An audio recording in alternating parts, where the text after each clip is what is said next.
The wait is over. The Department of Justice completed its nearly 4-year-long investigation into the death of Jeffrey Epstein. The investigation began the day the disgraced financier was found dead in his cell at the Metropolitan Correctional Center in New York as he awaited his high-profile sex trafficking trial. The medical examiner at the time ruled his death a suicide, but questions were made about how Epstein was allowed to die while in the custody of the federal government.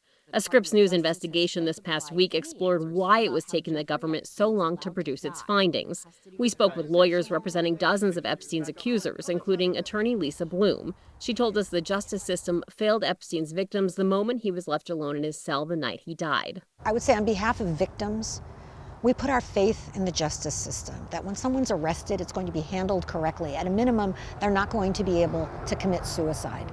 Now, the Department of Justice Office of Inspector General has released a scathing 128-page report detailing numerous and serious failures by staff at the prison where Epstein died. It found staff failed to assign Epstein a cellmate, conduct inmate counts, check on him every 30 minutes, and ensure the surveillance cameras outside his cell were recording video.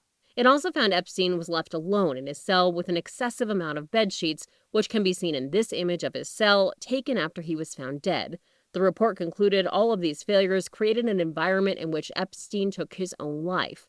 Inspector General Michael Horowitz led the investigation and took direct aim at the Bureau of Prisons for what he called its negligence. They led to questions about the circumstances surrounding Epstein's death and effectively deprived Epstein's numerous victims of the opportunity to seek justice through the criminal justice system. The report also addressed conspiracy theories that exploded on the internet in the wake of Epstein's death, suggesting Epstein may have been killed to cover up for his high-profile friends. The report said investigators did not uncover evidence suggesting Epstein was killed.